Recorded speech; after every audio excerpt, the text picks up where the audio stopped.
Hello there, guys. This is Christy Lewis from Dostoevsky in Space. Welcome to another wrap-up. This is going to be my October wrap-up and my November TBR. Wow, I can't believe this.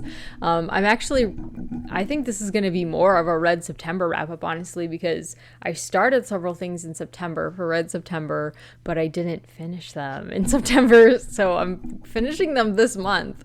I've already finished like 7 things this month, so wow. So let's jump into it. First of all, we have Shadows of Self by Brandon Sanderson. This is the second in the Era 2 of Mistborn series. And the first one, I feel like, as lighthearted as the first one is mostly, the second one is like pretty dark, unexpectedly, I think, for first-time readers. This is not my first time reading it, so I kind of knew about a lot of the twists going in this time, and they didn't surprise me. So I feel like, I thought I'd move over a bit. I feel like this one suffered a bit for me on reread because it's been long enough that I found it really choppy, but I didn't have the same, like, waiting and peeking around every corner trying to figure out what was going on because I knew what was going on. I feel like maybe there's the same amount of action happening in the original Mistborn books in this book, but there's less time to describe because it's a shorter book, so it's felt like really choppy for me, unfortunately. But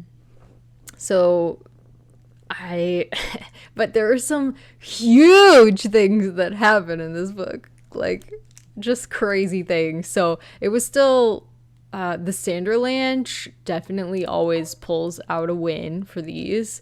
I think the first time I read this, I probably rated it 4 stars. I think this time I'll probably rate it 3 stars. The ending was really good, but I did struggle throughout a lot of it. Like, I just don't have that many tabs. If you see, there's probably 20 tabs.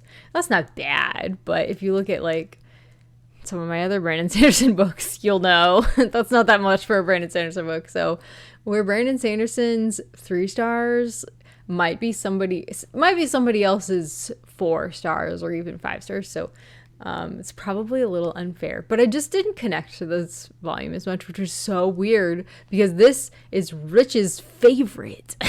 So I feel kind of bad saying that.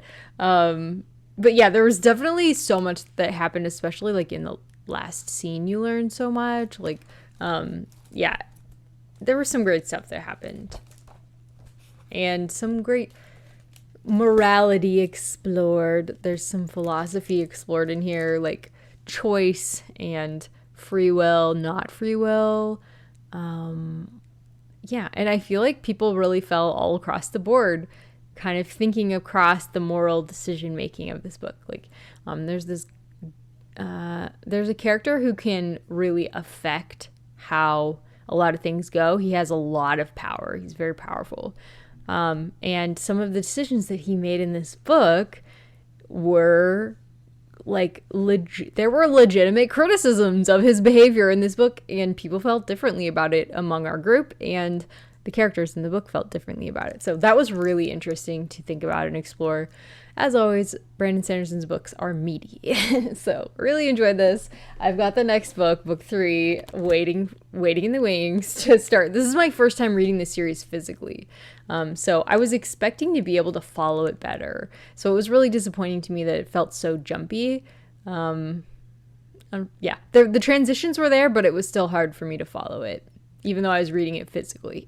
So, that's okay though. I'm excited for the Bands of Mourning. For some reason, I'm thinking this is my favorite of the books that I've read of these, which I think is just the first 3.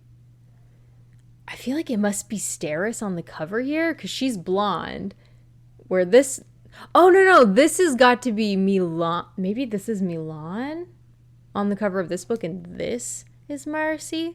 I don't know. Anyways, I don't remember anything after book 2. I do not remember this book at all. I don't remember anything that happens. So this one should be mostly a surprise. I mean, maybe going in when I start, I'll be like, oh yes, I remember this. That's possible. But anyways, I'm gonna probably start it.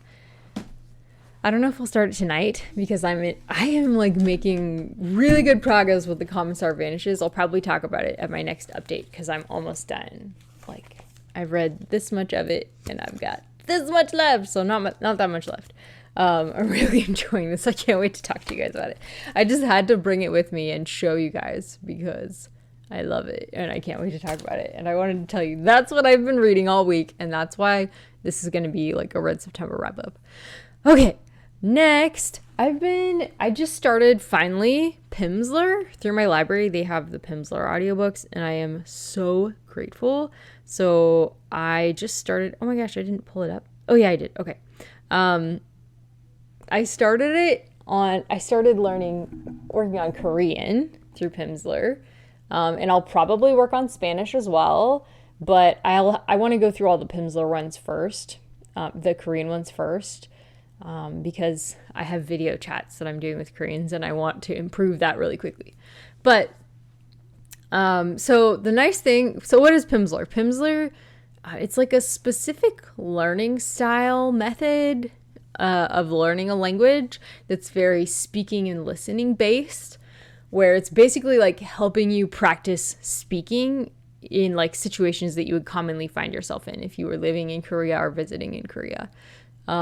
So the really common situations that you want to have down pat that are really hard to practice on your own, that's what it works on with you. So it's really nice. So basically what it does is it'll introduce a new phrase and then, you know, have you repeat after it, and then it'll put you in like situations that are continuously changing slightly, to help you practice that phrase. So it'll be like, you know, oh, you're meeting a friend at a restaurant and you go outside to leave and they're like, oh, should we go by car? And it'll tell you how to say that. Or should we go by bus? And then, you know, so it'll have you use the same grammar forms.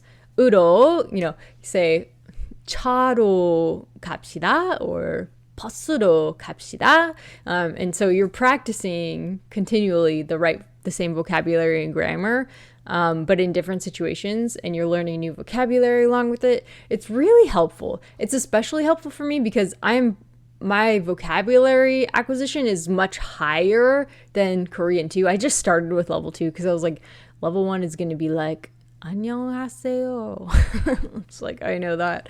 But I'll probably go back and listen to it just in case. But I started out with level 2, and it's like perfect. The Korean is really easy, but speaking is the thing I have the most trouble with. I'm pretty good at reading.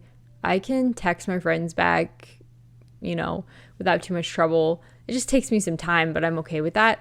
I would by far always rather study grammar and do language learning practice, vocabulary learning practice, or texting with my friends. I would rather do all of those things than like actually talking. Talking is the hardest thing for me. So this is great because it's helping me practice my speaking. So I think it's really good if you have a lot of vocabulary already. I know all the words they're using pretty much, but using them, thinking quickly enough in the language to use them in the right places, the right context, that's what I have trouble with, because I'm not really a quick thinker anyways. Even in English, I don't speak that fast. You know, you watch some booktubers and you're like, whoa, like they just speak and think really quickly, and for me that's never been me. So this is really good speaking practice for me. I'm really glad that my library has these and I'm finally doing them. I hesitated for a long time because, and they have Koreans narrating it, so it sounds pretty natural, like the Korean sounds pretty natural,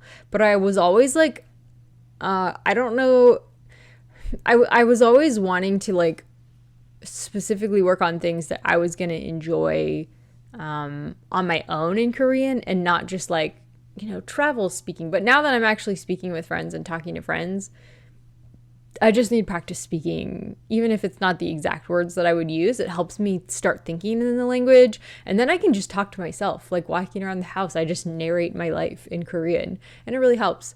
It just gets my brain into gear. And even when I'm listening to more difficult Korean stuff, I can pick up words more quickly because my brain is sort of, it's like your brain goes into the right gear. If you've ever drove a car where you stick shift car. It's kind of like that. It's like it puts my brain in the right gear, and it helps my tongue also develop the sounds of the language, because that's really a challenge if you're an adult language learner. To get your tongue to make the right sounds is really hard if you didn't grow up with that. So yeah, it's just good practice for me. Even if I never end up going to Korea, which I don't want to put that in the universe. I think I will end up going to Korea at some point. I probably won't live there, so I don't know that I'll use a lot of this specific vocabulary, but a lot of it is like pretty useful stuff. Like it would help me. I'm hoping at some point they'll like show you how to talk to a person in a taxi, and it just gives you kind of more confidence. So okay, next I finished level 2 lessons 1 through 5. That's the first audiobook. That's 3 hours, and now I'm on the second audiobook. That's another 3 hours. So I don't know how many. I think there's maybe 4 audiobooks per level. So okay, next let's talk about Red Memory by Tania Branigan. I'm not sure how you say her name, but she's from the UK. So I don't know if this is like really the right. I read a review that said this is not really the right place to start learning about the Chinese Cultural Revolution if you haven't read any books about it. They were like, read Red Scarf Girl, like read things that are written by people who experienced the Chinese Cultural Revolution first, or at least go there next if you haven't started there. So that's probably what I'll do. This book definitely interested me in the Cultural Revolution, because like you hear the name, the Chinese Cultural Revolution, and you're not like, oh, that sounds ominous, but it is. So the Cultural Revolution, what I gathered from this is that students were encouraged to basically practice communist ideals on everybody, their parents, other students, their teachers, and they were encouraged to punish people who were like anti-communist in their terminology, whether that was true or not. Sometimes it was real voices of criticism that they were punishing. Sometimes it was just people they didn't like that they were punishing. So what this author does, she's a journalist. Like I said, I think she's from the UK. And she lived in China for a year, and it's kind of dangerous, I think, for these survivors of the Chinese Cultural Revolution to speak. And a lot of people who were part of the student mob, if you will, who were practicing these things on people, who were torturing people. Like for some student, like there was one situation that was cited where students would pour hot water on the teachers, and if it was a teacher they liked, they would pour like lukewarm water on them, give them a nice bath. If it was a teacher they didn't like, they would pour boiling water on them. So that's like an example of some of the stuff that was practiced. And like I said, people died. I don't really know what this cover is from. Like, it's like people that are buried up to their head in the sand, and it's got these red flags on it. So I don't know what that is. I was trying to Google it and figure it out. This is not the cover that I read. I read a different cover. So I was like, what the heck is this? I don't remember them talking about this in the book. So I do need to do some research on the Cultural Revolution and kind of figure out more about it. I want to read the Britannica article. Maybe I'll come back and I'll have read the Britannica article for my next update, but I didn't have time before today. So I just finished it last night. So yeah, it was fine. Like, it was, like I said, this journalist is interviewing survivors, including some of the practitioners of the treatment that they were giving to anti-communists. And a lot of people who did things in the Cultural Revolution don't want to share what they did, because now there has been some criticism of them. But because they were young students, a lot of them haven't been‹like prosecuted by the law or anything. And it's also in kind of a gray space because their current leader is very authoritarian. That was another thing I really appreciated about reading Red Memory for Red September, is because I was also reading about North Korea and the Soviet Union at the same time, and I could see some of the similarities, the personality cults, the authoritarianism that lasts to this day in all three countries, What was some of the other things? Let me pull it up here. Yeah, okay. Literally murderous purges, based on whichever way the wind is blowing politically. Multi-generational damage. She talks about how the children of the survivors are still kind of reaping the troubles of the previous generation, because the previous generation was so scarred that the way they're raising their families isn't always healthy either, because they're not like allowed to talk about it. And that's another thing. I didn't even write this down, but changing history in the minds of people who experienced it, that's another thing that happened. And it happened in all three, North Korea, China, and the Soviet Union. History keeps being erased by the leaders in charge. They want you to think a certain way about it. So there was one really sad account where a bunch of students were killed. What was it? Was it some kind of disaster, some kind of earthquake or something? And a bunch of students were killed in collapsing school buildings, whereas like all the other buildings around, like surrounding the schools, were fine. And this was like a trend, like multiple schools collapsed and like other buildings were fine. So it was clear that somewhere along the line, somebody thought it wasn't as important to protect the students in the schools as it was to like protect everybody else, the adults. So that obviously caused a lot of heartache. And then the government, at first they were like, oh yeah, we're going to investigate this. We're going to punish the people responsible. And then they just started not doing that. Like they started shutting down the conversation, and sure enough, nothing was ever done to hold people responsible for the deaths of the school children. So that's something that happened in the Soviet Union. In fact, the Commissar Vanishes is all about that. It's all about, like, you see in this original picture, there's 4 of them. And then later, after one of them has been knocked off, there's 3 of them. And then there's 2. And eventually there's just Stalin. He's like trying to change history. Even though there was 4 of them there originally, they're making it look like, oh, it's just Stalin standing here. And this, I will talk about this more, but the way Stalin was trying to show, I was so close to Lenin, like I am the natural person to take over the Soviet Union after the death of Lenin, like I'm the obvious choice, you know. He was trying to like consolidate his power by changing pictures to make it look like he and Lenin were very close, when in fact Stalin was a nobody. When the revolution happened, he was like nowhere. He was not important. He's in like almost no pictures with Lenin or anybody else. Like, and it's fascinating. But anyways, yeah, regulatory disasters that result in mass famine. That's another thing that happened under communist rule in all 3 of those. Yeah, so I learned stuff through Red Memory for sure. But part of what I was learning was because I was reading other books at the same time about communist nations. So I don't know what I would rate this. It wasn't really that, I mean, certain parts of it were followable on audio because I just listened to it. Like particularly the people who had like the heart-wrenching stories that you could really follow when she was interviewing people like that. But she also did like a lot of historical information that I did not follow at all.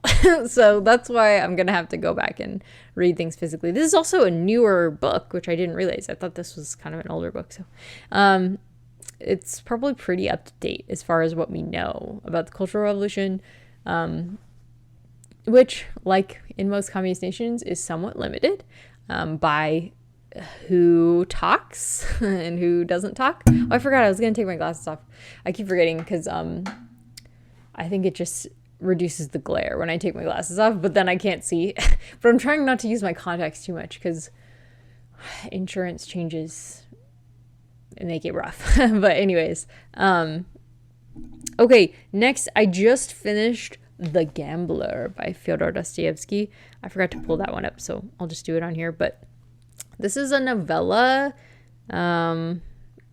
Basically, is kind of what Dostoevsky's life was really like. Oh, I was gonna pull up a quote too about this. Maybe I'll come on later and share a quote about it. But I read a lot of this through the Pavir and Volkonsky translation, and then switched to audiobook because midway it got so stressful, because there's a character who has an experience with gambling that is really stressful, like losing all their money. And like, I was like, oh my gosh, I cannot handle this. So I was very emotionally invested, but stressed. And then I had like several readathons. So I probably started this in like May or something. And then I'm just now finishing it. So, but the ending I really loved. So it was definitely worth reading, and I'm really glad that I went back and finished it later. Even though I just listened to the ending, I really wanted to. I read like the first 80%, so I have some quotes that I want to share. But yeah, just listening to it in the last couple days, I finished I re-listened to part of it because it had been a couple months. But yeah, definitely worth reading. I feel like the ending definitely redeems the rest, and I'll probably reread it at some point because I did really enjoy this. I just love Dostoevsky. He just very rarely disappoints, honestly. So now I'm definitely going to go back and finish the double because the Gambler was 1000% worth it. And the double is funny. Like, it's pretty funny and sinister. So yeah, this really shows what a gambling addiction feels like and what is going through the person's head when they have a gambling addiction. It really gets your blood racing. It makes you feel like you're at the Russian roulette table, you know? And what would you do in this situation? If you just had a big run of wins, like, would you keep going? Like, would you regret not keeping going? Like, and there's people around you telling you, leave now, leave now, don't keep going. But do you keep going? And so anyway, it's about a young tutor living in the house of a powerful general, and he falls in love with one of the general's female family members and decides he needs to win her love by becoming rich through gambling.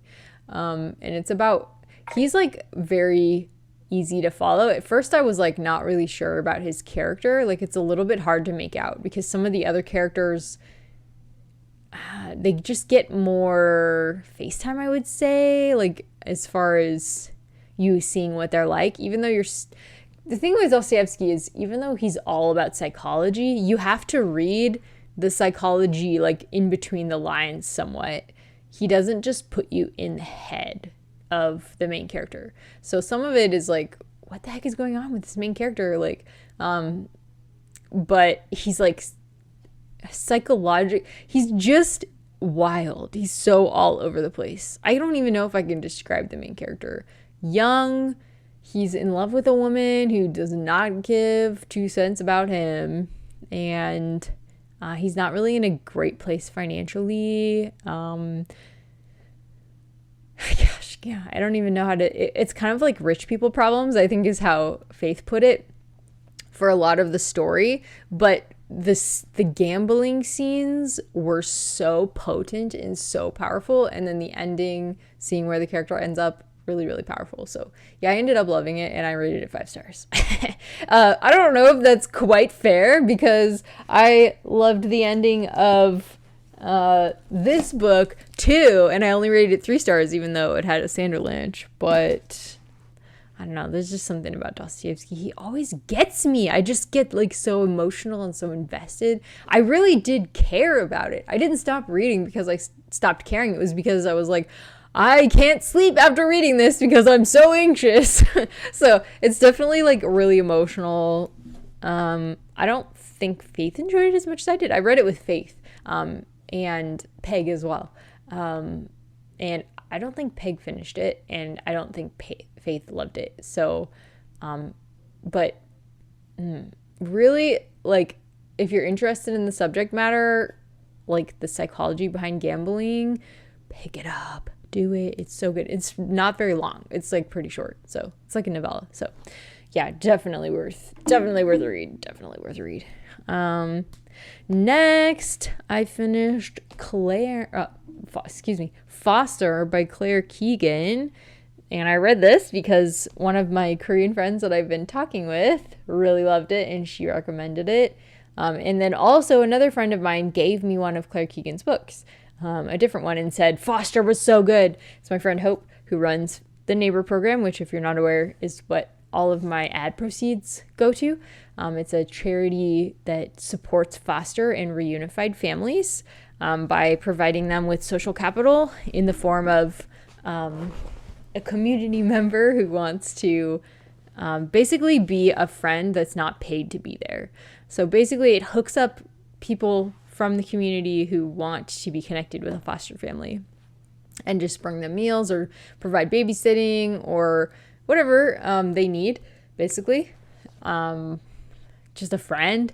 Like, I'm not technically volunteering for their program anymore, but it did give me a better, because they have like a training, and it just kind of got me into the world of fostering a little bit more. And now I do just hang out with one of my close friends and just try to provide a listening ear and a friend. I just try to be a friend to her because that's all she wants. Like, they don't need anything monetarily.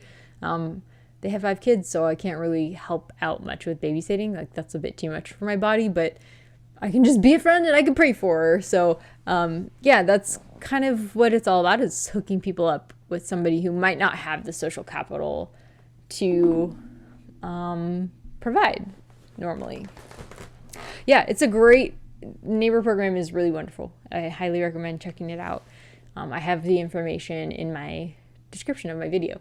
Anyways, yeah, Foster by Claire Keegan is about exactly what it sounds like, fostering. It's set in Ireland, and there's a young girl who comes from a family with many kids, and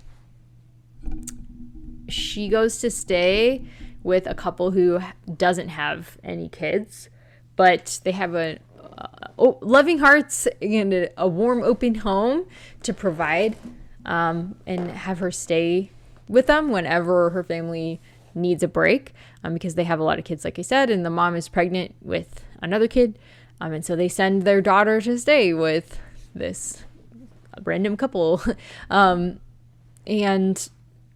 it's like luminous and heartbreaking at the same time, which is kind of, I feel like, what fostering is. It's kind of at the edges of life, because there's always dislocation, heartbreak, and separation when a child is removed from their home and put into another home. As welcoming as the foster family can be, there's always going to be damage and trauma that happens when they're separated from their parents.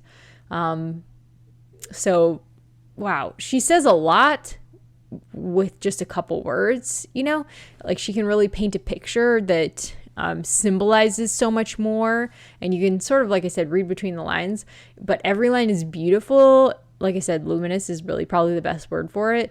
When the girl is staying with this family, it's like I was just riveted to the page hearing about, you know, some of their day-to-day stuff, but you could hear where each character is emotionally really well.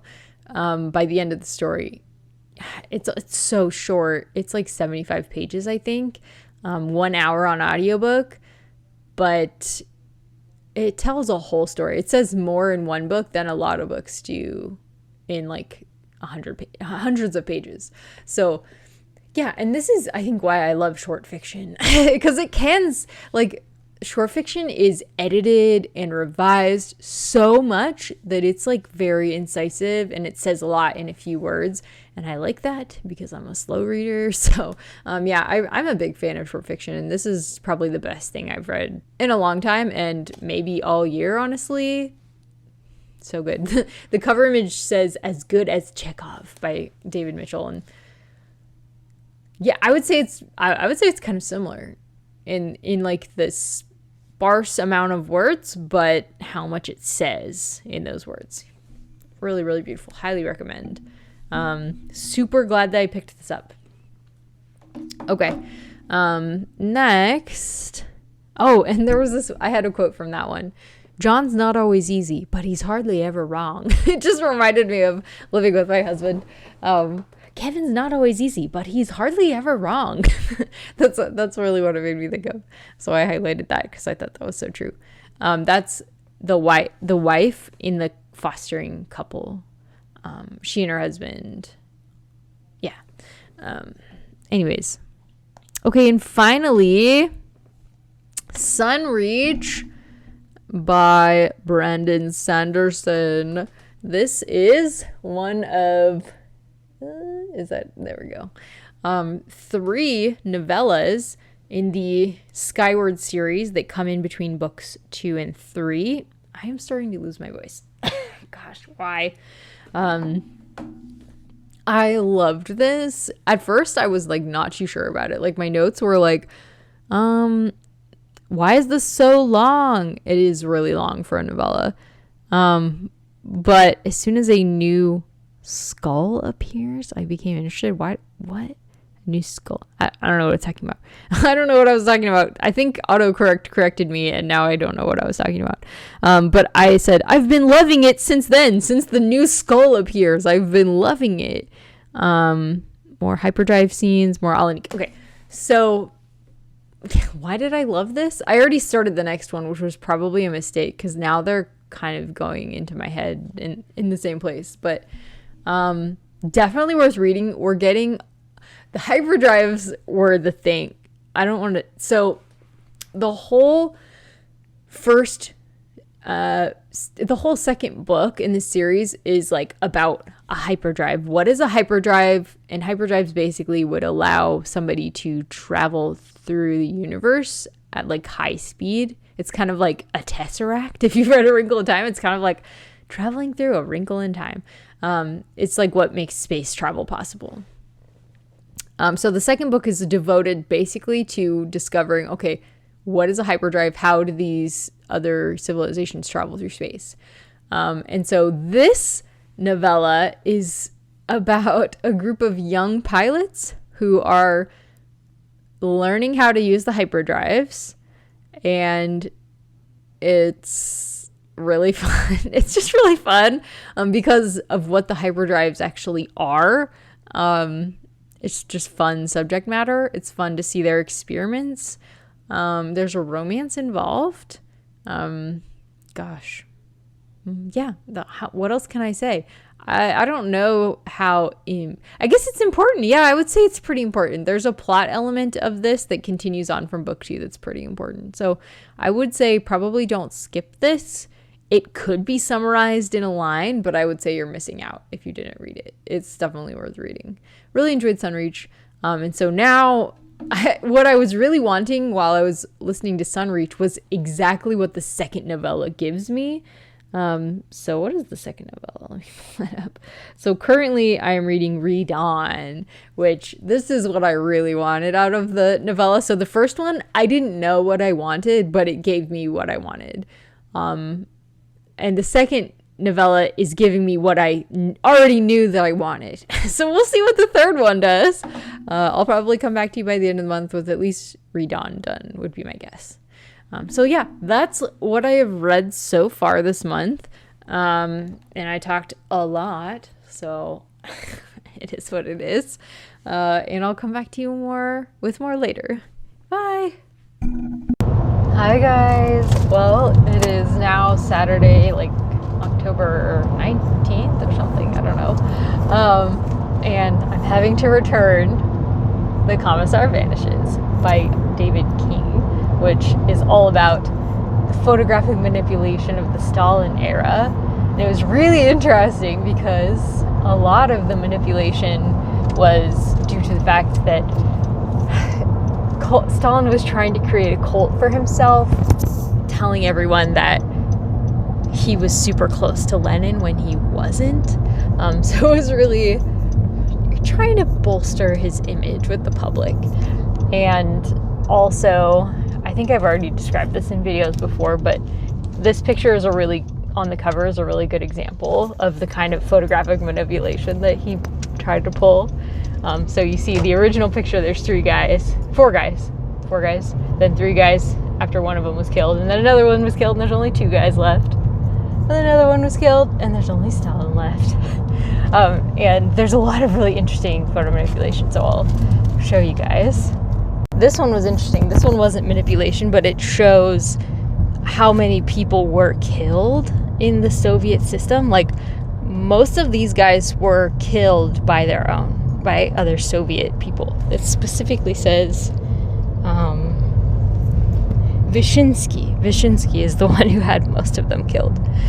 So that's it's like just a little photographic image of how many people were really killed who were working for Stalin. And here's an example of, so this is the original picture, see the size of the crowd, and then that's Lenin speaking, and then the crowd was enlarged quite dramatically. You could see like right along here, they actually added, it's from this picture originally, the crowd is from this picture. And so this picture was imposed onto this, and that's the original, and that's the finished product. And a huge part of the fun of this was honestly the captions. This one was really funny. It's when Lenin is relaxing. This is like a year or 2 before he dies. There's like a telescope pointed at the head of, is that his sister or his wife? I can't remember. And originally the telescope was like touching her head in the picture, and then it's further away, and finally it's eliminated. But the way he describes it is just really funny. That was such a good book. It probably was my favorite that I read for Red September, even though I was still reading it in October and actually finished it in October. Highly recommended though. It was like really easy reading with all the pictures. Hello there guys. Okay, it's a little later, the same day. It is, I didn't check the date for, yeah, it's October 19th, Saturday. So yeah, I had to bring the Commissar Vanishes back to the library. But there was like a couple other things that I wanted to say about it.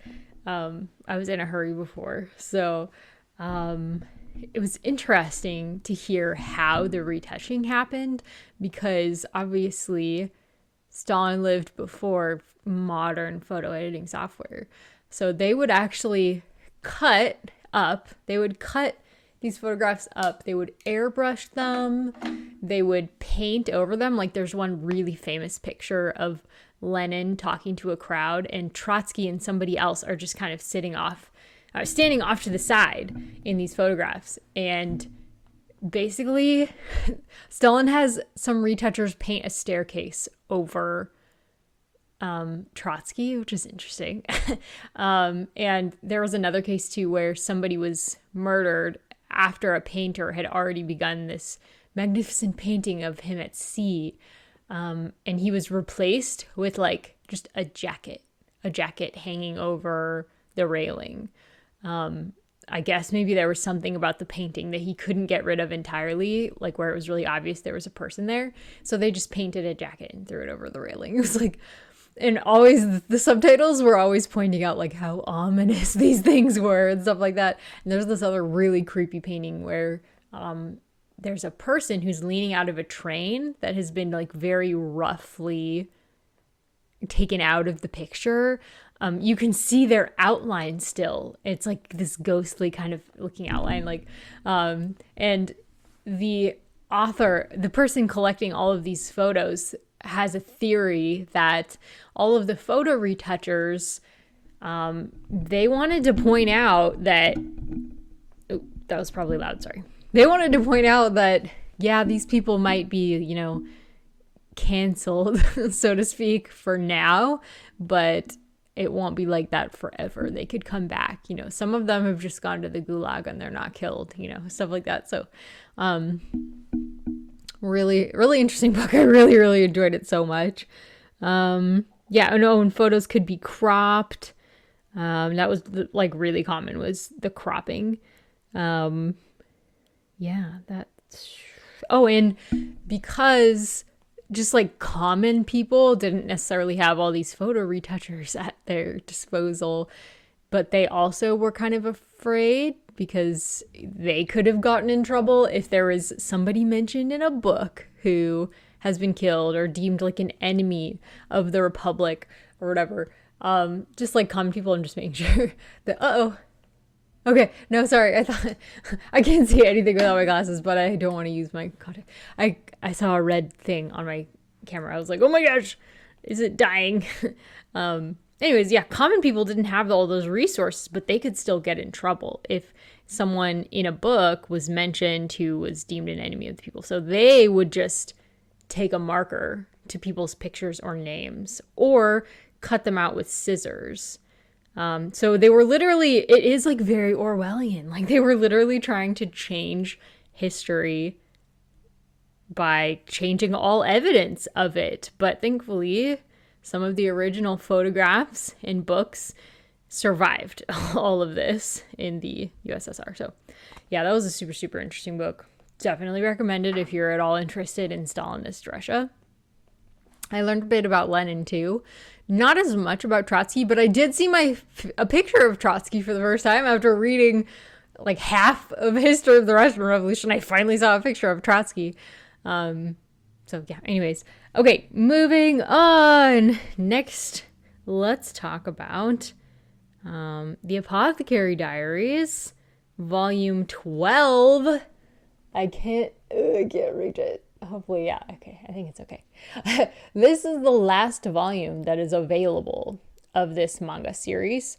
The next volume, I think, will be released in March of 2025 is what I read. So eagerly awaiting the next volume.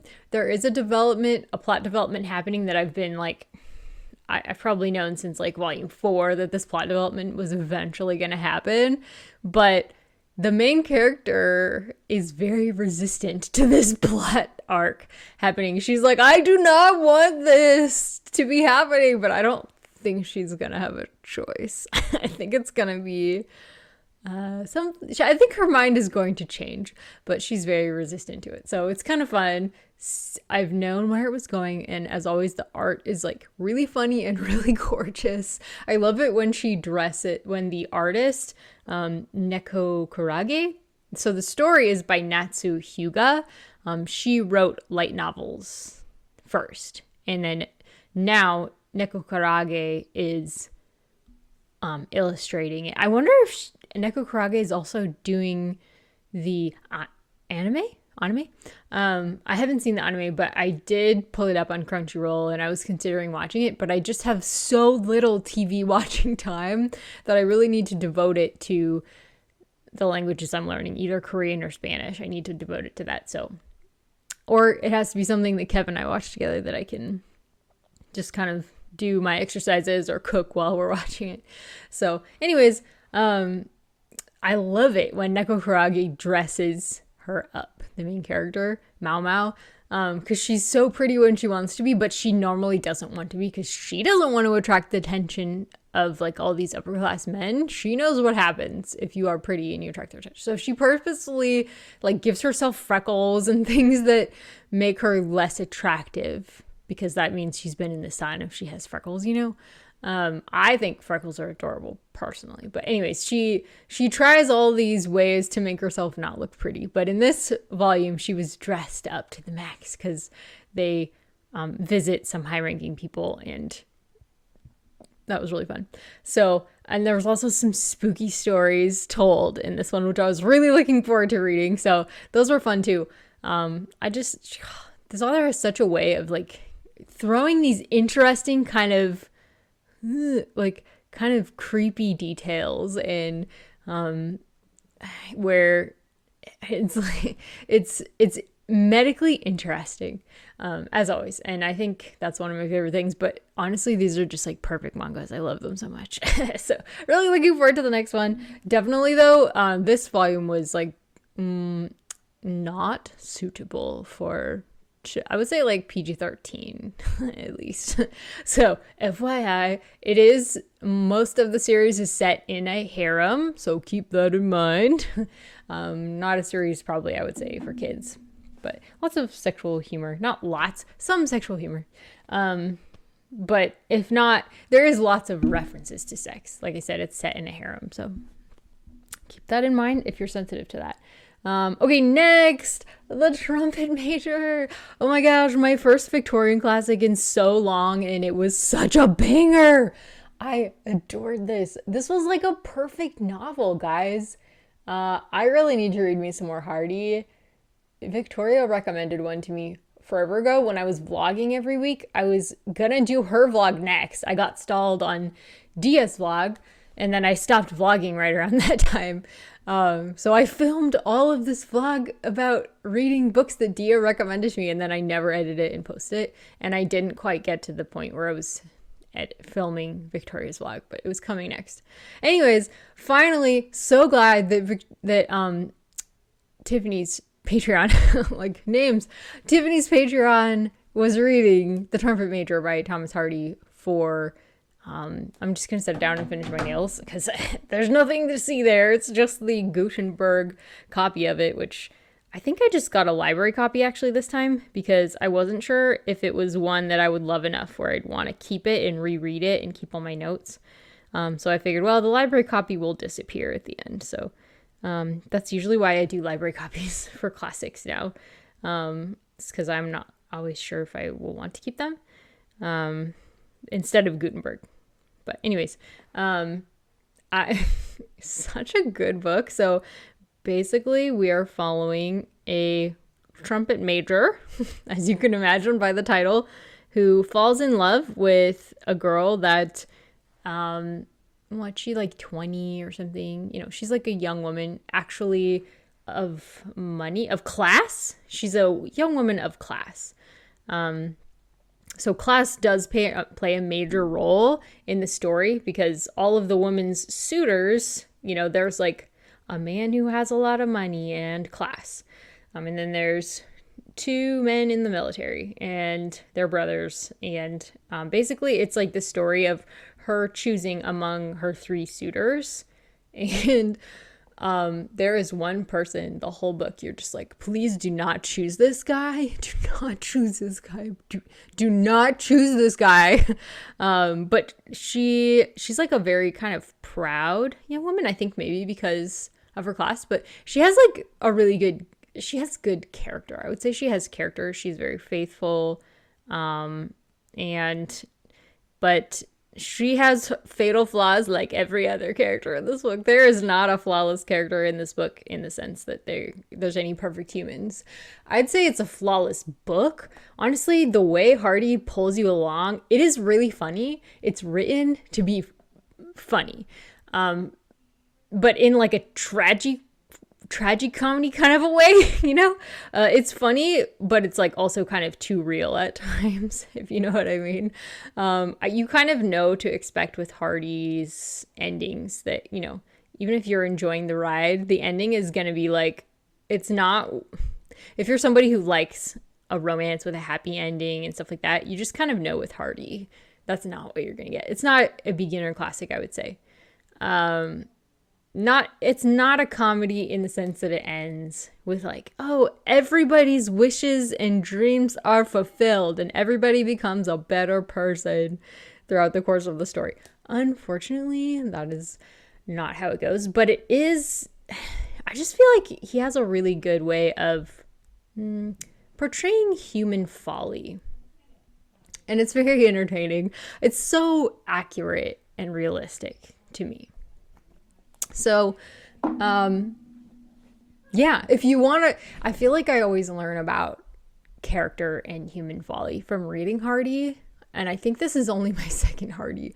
So I'm really excited to read some more because I enjoyed this all the way through so much. The end was like stressful for me. It actually did create some anxiety for me, unfortunately, because I was like, I know how this is going to end and I'm not excited about it. But so well worth it. Really worth the ride. Can't wait to discuss it with Tiffany's Patreon. I do have a quote to share.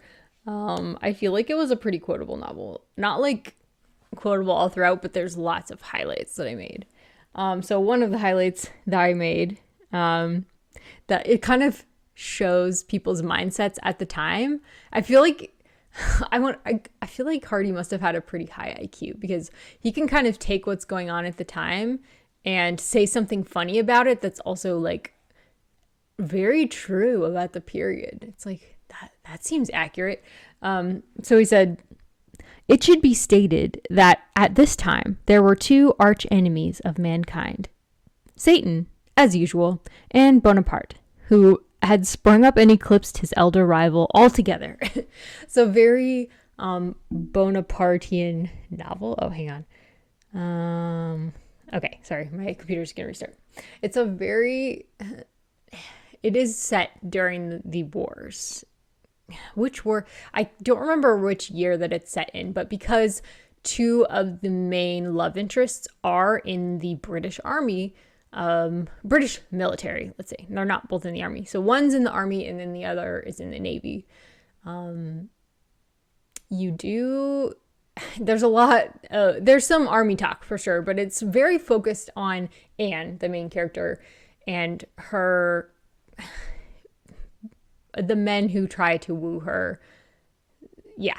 It's very much focused on that. So I think that's why I was so gripped, because it was like the thing I was most interested in finding out. But it was also just told and written so beautifully. I don't think it was that long. Maybe like 400 plus pages, somewhere in there. So not like short. It wasn't like a novella, but I know that there are a lot longer Hardys than this. I just enjoyed it so much. And I was so surprised because I've never heard anyone really talking about the Trumpet Major. So I loved it. Can't wait to read some more. In fact, I have like several Thomas Hardy's, Return of the Native, Test of the both right in front of me. So maybe sometime I'll get to those. Anyways, okay, let's move on. The last thing that I have finished since I talked to you, I have finished another couple of Pimsleurs since I talked to you. I didn't talk to you last weekend because I had only finished like one book. So I finished a couple Pimsleurs. I'm waiting for the hold on the next one, and I'm still really enjoying Pimsleur. I'm listening to them every day, and it's really getting me to talk in Korean. And I'm definitely going to do the Spanish ones next, but the Spanish ones have such long holds because everybody's trying to learn Spanish in California, and all of my libraries are California libraries. Everybody wants to know Spanish because we have so many native Spanish speakers living here now. So it's like really useful. I'm really glad that I studied it a lot in the past because it's almost like I already know it. I just have to kind of be reminded of things. It feels like I already do know Spanish because I've read so much of it. I just don't know how to speak it because that's never something I did. I always was reading it and never speaking it. Like pretty basic Spanish, but I could get by, you know. I just have to be reminded of all the words that I need. So anyways, Redawn by Brandon Sanderson. So this is a novella, a sci-fi novella. I'm reading lots of sci-fi right now, which is making my heart super happy. Okay, I don't know where I left off because my camera died. I guess that light was on for a reason. But anyways, yes, Redawn. So this one was really interesting. I guess these were written actually not by Brandon Sanderson, but by Janci Patterson, and Brandon Sanderson did the plotting. So I felt like they could have been shorter.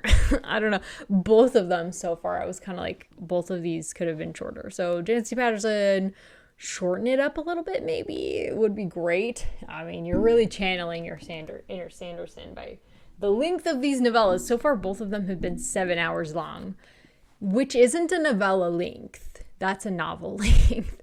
I just don't feel like they need to be that long. This one, however, definitely was about what I wanted these novellas to be about. It's following a character who isn't human, and we're introduced to her in, I think, book 2 of the Skyward series. And so I've been waiting since then to learn more about her, and I was really excited to find out that this was about her. So it was interesting. I think like 3-star interesting though. Just mainly because it was too long. I think if it was shorter, I would have enjoyed it. The ending, wow. The ending really was like, most of this book I was like, why does this novella exist? But the ending was like, oh, that's why. So yeah, the ending made it definitely worth it. And I did enjoy it. Not the ending, like I didn't enjoy the ending in like, oh, this was great, I loved it, but it was like really intense. So I enjoyed Redawn. I thought it was good. And there was some, because there's like cross-cultural differences between the humans who are talking to this alien, they had some good conversation, which I really love. They were talking about how a free society can't exist without the freedom to exchange ideas, because the non-human is kind of like, I don't think we really need those people who espouse this other thing, this really damaging wrong thing. It's like clearly false and bad. She's like, we don't really need them. And but she's talking to humans who live in a military dictatorship. And they're talking about, well, freedom is important because they both represent underrepresented views. If freedom to speak didn't exist in their societies, and it is being threatened in both of their societies, then they, with the correct viewpoint, would not be allowed to say it.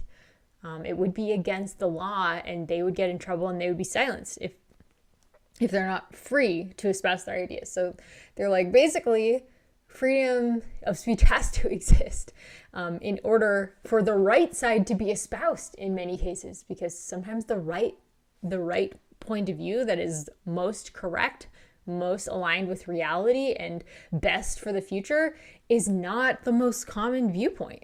So if all that's allowed to be espoused is one viewpoint, you might be outlying something that's correct. So yeah, it was a really interesting conversation. I really enjoyed that. What else was there? The idea that we have to be free to resist and not be hampered by those in power, forced to forgive and forget our own perspective when that is never reciprocated. Yeah, so in the novella, basically... I know, 5 minutes. Okay. I'm going to have to wrap it up here, but I really did enjoy the conversations happening in this book. Yeah, the freedom to protest, the freedom of speech, really important things. Neither of the characters really have that freedom in this society. They're being persecuted for that. So that was really powerful.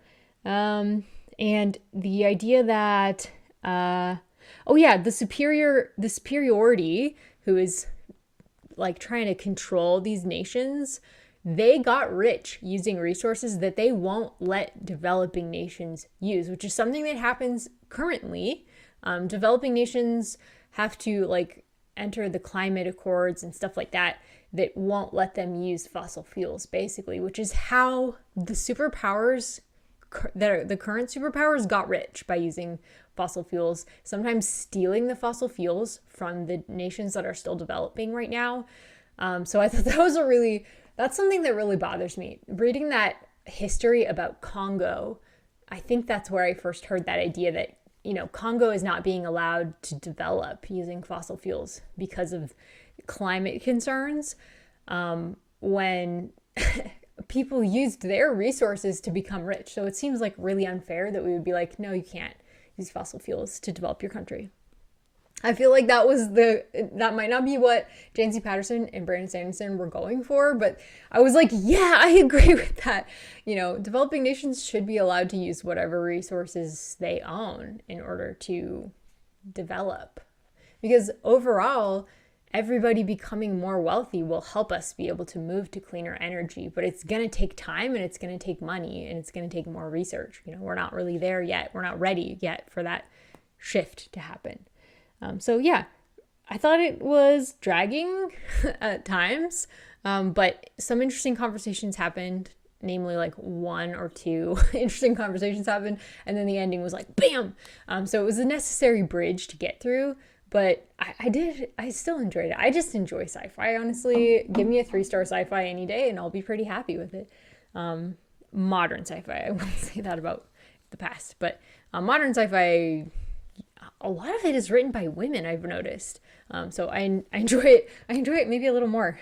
But anyways, yeah, that's all for this week. And I'll come back to you next weekend, hopefully, and wrap up the month and share my TBR. Bye. Hey there, guys. It is now Sunday, October 27th, and it's time to wrap up October and talk to you about my November TBR. So let's do it. So, okay, I finished The Most Haunted House in America by Jarrett Dapier. He's a drummer who actually drummed at the White House on Halloween one night. And I think that's where this inspiration came from. Oh, I just realized I was going to paint my nails. Sorry, guys. They're not painted. But anyways, illustrated by Lee Gatlin, and the illustrations were interesting. I picked this up because I had no idea that the White House was haunted. But apparently there's a lot of sightings of different people. He has like a story. He has a couple pages at the end here describing some of the ghost sightings at the White House. So like Abraham Lincoln, John Adams' wife, Abigail Adams. There's a teenager, like a 15-year-old teenager during the Taft administration who died there. Or at least he's seen there. His ghost is seen there frequently. Yeah, there's a child. I think was it Abraham Lincoln's son. Anyways, yeah. This was really cute. I did have a problem with the text though, because it was written in like, I won't even call them rhymes. They were attempts at rhyming verses, and it was just like, why did you try to rhyme it? It just didn't make sense. I get it because he's a musician, he wants it to sound fun for kids, like the words rhymed. But to me, the rhymes made it hard for him to actually express anything, because he was trying to make the rhyme, So I would say the rhymes were a downside of this book, but it was still fun. It's about some skeleton drummers and who get a ghostly tour of the White House. They're invited there by the First Lady. Barack Obama's husband. Dang, what's her name? Michelle Obama. Yeah, so this was cute. I did enjoy this. I would say like 3 stars. 3 stars. It was like the right amount of spooky for me. There was somebody whose eyes were like dark, like black dots. I was like, wow, that's scary for a picture book. But other than that, it was very cute. It was like super cute stuff. So anyways, okay, next, A Fragile Enchantment by Allison Saft, which unfortunately I DNF'd. This is a romantasy of manners. Did I already wrap this up? I feel like I might have. But anyways, it's a young adult romantasy of manners, and I feel like it's super cute. Like, yeah, if you're into like a really cute kind of teen romance, maybe you're looking for something for your teenage girls. I cannot get it to focus on the book. I'm so sorry. It keeps wanting to focus on my face, but yeah, I would say this is actually a book that's written for teenagers. A romantasy for teenagers. Pretty cute. I think it's an enemies to lovers is how you would say it, but probably they're not enemies for very long. But anyways, I don't even know. The heroine is a seamstress, and she gets invited to the palace to make clothes for the prince, who's like super rude to her. So anyways, I only got like 10% into it. I just was not interested. It wasn't for me. So, but not that it's bad. I think somebody might really enjoy this. I didn't really give it that much of a chance though. Cause I just was like, oh, nah, it didn't grab me. So nothing wrong with it though. Okay, moving on. Ghost Station by S.A. Barnes. This is a horror sci-fi, and it was everything that I wanted. I did not see the ending coming, maybe because I haven't read a lot of horror. I was like, I have no idea what a horror book ends like. So I really enjoyed it and was very pleased by this. Sci-fi horror. I feel like a lot of horror is going to be too intense for me, but maybe horror that has like a subgenre, or like if horror is the subgenre, then it might work for me, because I've enjoyed some K-dramas that are like, you know, romantasy with horror subgenre or, you know, something like that. I've never really been able to make it through like dedicated horror films or shows or books. So obviously this was really bloody, but I really enjoyed it. So basically it's about a team. What are they called? I can't remember because I just listened to it. So some of the details will escape me, but it's about a team who visits a planet that was recently evacuated in a hurry. From the human team that was there before them was evacuated, and they don't know that much about it. Like, they have some things from the previous company that worked there, but scans of it and stuff, of the environment. So they're going to basically pull up samples. And they're bringing along with them a psychologist, because recently on this team, they lost someone on their last job. She died, and it's presumed that she died of something that is it seems to be a space-borne illness that causes violence. That's kind of the idea. And so the psychologist has been added to the team so that they can keep working. It's really important that they keep working because they have reasons why they're working. They're sending money home to their families, etc. And they're not like thrilled that she's there. She's actually from a really rich family, and none of them are. And so there's like class antagonism. There's kind of like the workers versus the thinker clashing happening. And also there seems to be some secrets that the group is trying to hide from her. And there's also secrets on the planet that they're going to. They don't know what caused the previous civilization to die out there. So that's interesting. There was a previous intelligent civilization living there. So yeah, there's a lot of questions, and I feel like maybe not everything gets answered, but maybe that's because I was listening to it on audiobook.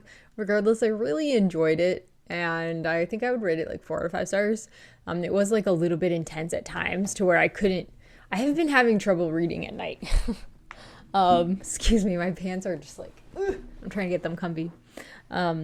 Anyways, yeah, I would say a little bit intense for nighttime listening. But I got through like 80% of it with no problems listening to it at night. It was just kind of a creeping chill kind of a horror. It wasn't really gory and scary until the end. Yeah, I really enjoyed this. This was so fun. So yeah, I need to read more horror because I think I'm missing out by not reading more horror. Okay, next.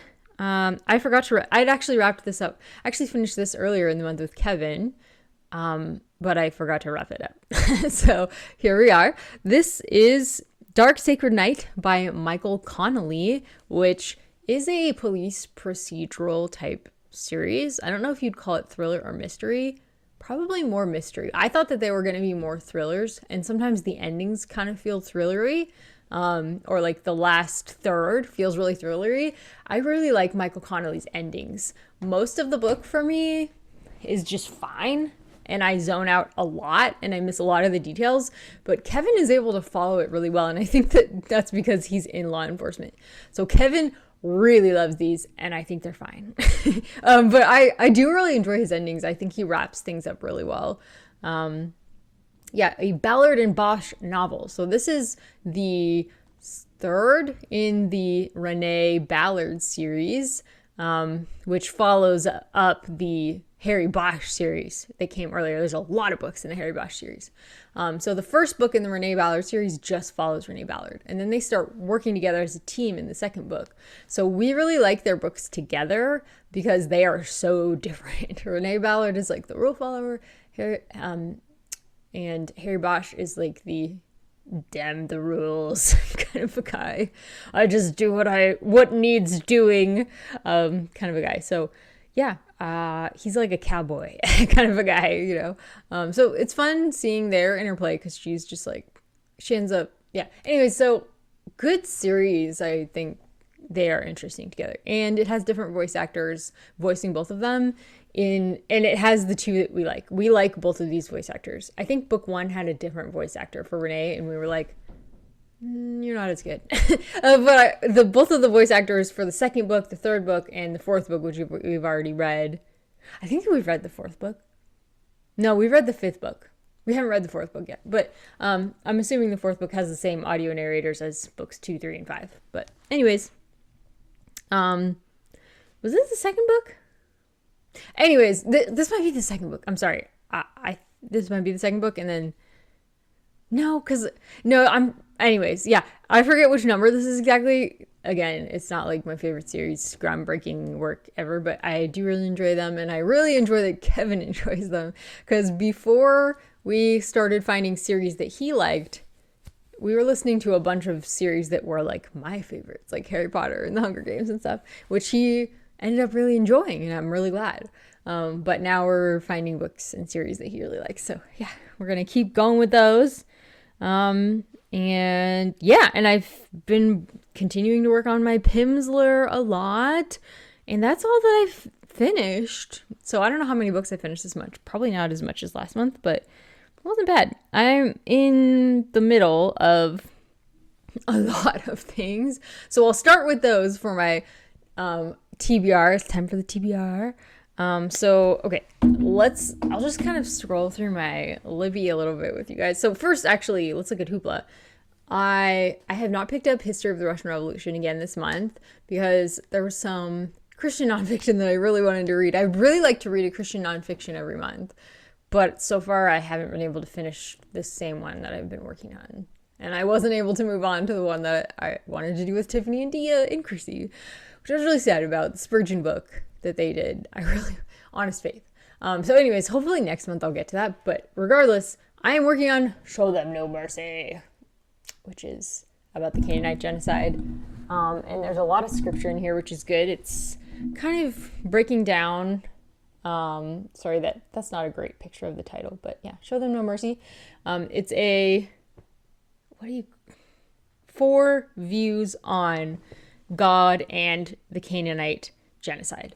So Show Them No Mercy is a direct quote from the Bible about how the Israelites were supposed to treat the Canaanites, which is a little bit wild. So yeah, I finished the first section about, it's written by somebody who says there's like so much discontinuity between the Old and New Testaments that it's almost like the Old Testament isn't canon to him, or it's not scripture to him. That's almost how he treats it. Like Jesus reinterprets everything in the New Testament is way more important, is kind of how he views it. And everybody else is kind of like, important to look at the Old Testament still, but I'm only in part 2 still of the second guy explaining it. So usually there's like 100 page, not really hundreds, there's like 75 pages of one guy explaining his perspective. And then everybody writes, 10 to 15 to 20 page response. So I read the first 75 page section and then the 3 responses, and now I'm in the second 75 page section. And he is kind of showing it, he's trying to show it from God's perspective, why the Canaanite genocide had to happen. And it has to do with idolatry. Basically, yeah, you can't really take the Old Testament out of God. I don't think that's really possible because all throughout the Old Testament, God does stuff like this that seems like really violent to a Christian, in the modern age where Jesus is like, love your enemies, but obviously if it's God who's demanding judgment, he's going to demand judgment of everybody who disobeys him eventually.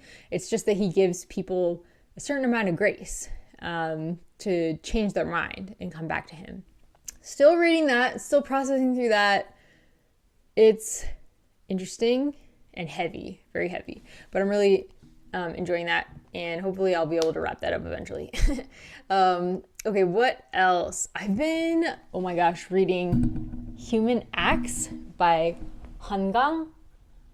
which is a Korean novel about the Gwangju uprising under one of the dictators in South Korea. So several scores of years after the Korean War, the Korean-American War. Yeah, basically there was a democracy movement, a fledgling democracy movement, really striving to, I keep forgetting I'm putting my glasses on, to demand democracy from the government, because basically South Korea was industrializing and modernizing really, really quickly. It was called the Miracle on the Han because it industrialized so quickly after the Korean War. Like within like 2 generations, it had become the 7th biggest economy in the world, which is amazing, considering where they started from. So in like the 50s, you know? So basically this dictator, there was an uprising of democracy workers, students. A lot of them were students in Gwangju who they were protesting that even though they did this miracle of industrialization because of the leaders, the dictators, they did this miracle. There were so many human rights abuses that happened during this industrial period that they were protesting it. And also you couldn't criticize the government. It was not a free nation. South Korea was not free at all by any stretch of the imagination. So that's what they were protesting for, freedom of speech, stuff like that. And yeah, it was really brutally suppressed. And basically, this book is following the story of a middle schooler who was involved in the Gwangju uprising and all the adults around him and how they feel about what happened. And it's so intense and heartbreaking, like real life horror. Real life horror is what it feels like. But yeah, you're getting perspectives from all across the board. People who were involved in the cover up, soldiers who have PTSD, many of whom who committed suicide later, students who were tortured for participating in the uprising, people who died, friends of those who died, family of those who died, all kinds of perspectives on the Gwangju uprising. And I believe Hangang was from Gwangju, so this is part of her history as well. So yeah, wow.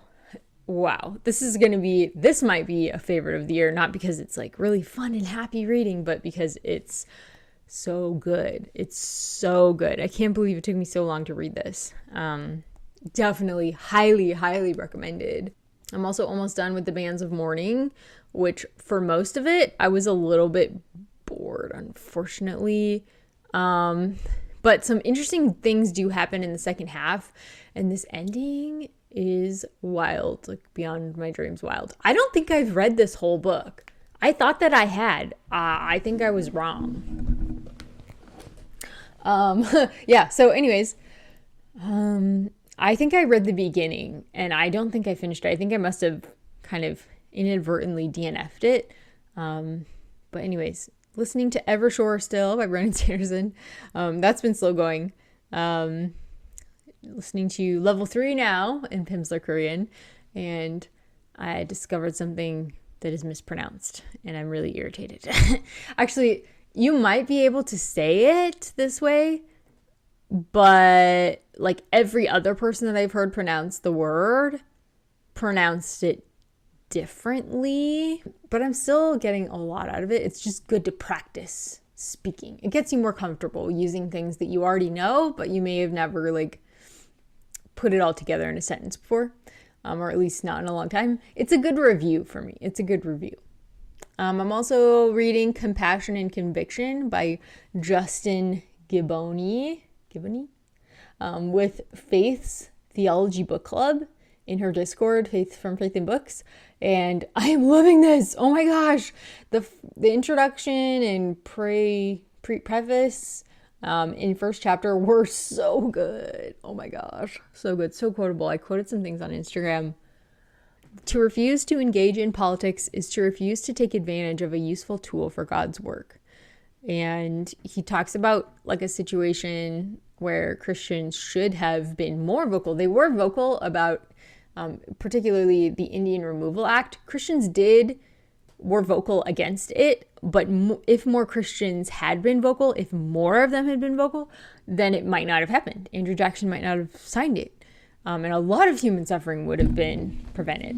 And there's several times like that throughout history, but they quote so many times in the Bible and in history where Christians do obey God's call to be involved in politics, because basically politics is a way to radically love your neighbor.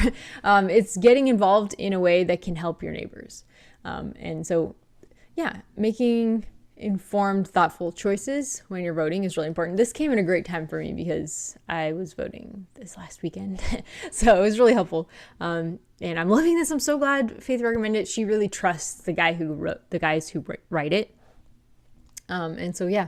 What else? I just started The Coddling of the American Mind, which I think Emma recommended to me, by Greg Lukianoff and Jonathan Haidt.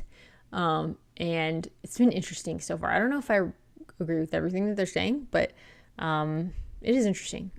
Basically talking about things that they have seen, one as a college professor, one as a psychologist who does cognitive behavioral therapy, which is what my therapist does with me.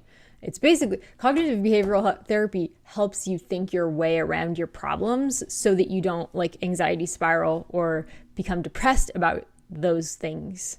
It helps you build like a new pathway of thinking that's more positive and helpful, so that you just kind of feel better. Even when you have problems, you just feel better. And their contention is that some of the things that are being taught in American colleges and high schools actually contribute to anxiety and depression, because we've seen like skyrocketing rates of anxiety and depression. And they're like, this is like the opposite of what I tell my CBT patients, the psychologist says. They are teaching the opposite of what I tell people to help them with their anxiety and depression. I have some problems, I think, with maybe some of the things they're saying, but I'm very interested to hear their perspective. Apparently, Barack Obama quoted it, and like all these, their article, they wrote an article. And yeah, so I'll be interested in learning more about their perspective on these things. Heartless Hunter, I still haven't finished. I have thoughts on this that I want to share. I feel like it's a book for young women, but like probably 18 plus. But if this was an adult book, I would just be telling you how much I love it. It's really just the label that bothers me of this being for teens. But this is like Russia post-revolution, where people are wondering, so we had this revolution to try and help the poor, and the poor are still starving. Basically, it's just different poor. Different people are poor now. The Gabriel Hounds by Mary Stewart on my TBR. Another romance. She writes romance, but it's a little bit less intense, but it's so exciting. So it's really, really fun. The Lost Metal. Really excited to get to this. And also The Secret History, Mistborn Secret History. This is the last month we'll be reading. I'm kind of sad. I've enjoyed this so much. It's really fun being part of a readathon that you don't have to do any hosting for. It's like, oh, this is great. I can just read the book and show up. I don't have to write discussion questions. Like, I don't have to create the broadcast. I don't have to like advertise it. I just show up. Also still have Cytonic. Also still have, did I show you guys this last month? I don't know. Red Rosa I got because Tony recommended it. So these are the generations I haven't gotten to the last 2 months. But now I'm reading a bunch of Christian books, so I need to finish those first. And I'm making progress on Korean stories for language learners, but I've been also reading like articles, and I have a whole book, like a Korean novel that I've started reading. So, yeah, I'm just gonna have to. Anyways, the TBR section was a lot longer this time because I talked a lot about my current reads. So hopefully this doesn't try to be like an hour and a half long. Anyways, that's it for this month. And thank you guys for hanging out with me, and let me know down below what you're really excited to read in October, and what your favorite thing that you read, what you're excited to read in November, and your favorite thing to read in October was. Oh, I forgot. I actually do have a TBR, and I didn't read the TBR to you guys. Yeah, World War November Remembrance Reads isn't really happening, but I do have a couple books that I wanted to read for that. Tolkien and the Great War, which multiple people have recommended to me. The Gulag Archipelago with Faith. I haven't read it at all yet. Mary Hall by Beverly Nichols for Emma's Book Club. A book about the Rwanda genocide from one of the authors in Show Them No Mercy. So it's called We Wish to Inform You That Tomorrow We Will Be Killed with Our Families. Stories from Rwanda by Philip Gurovich. I don't know anything about the Rwanda genocide, but the first author in Show Me Them No Mercy writes about the Rwandan genocide because there's some similarities between the two. And then At Dusk by Hwan So-kyung with Tiffany. I don't know if she's still going to be able to do that. I'll have to see. I think she has a lot of family and stuff happening in November, so we'll see. Cranford by Elizabeth Gaskell for Tiffany's Patreon read, which I'm super excited about. And that's it. Woo! I'll talk to you guys next month. Bye!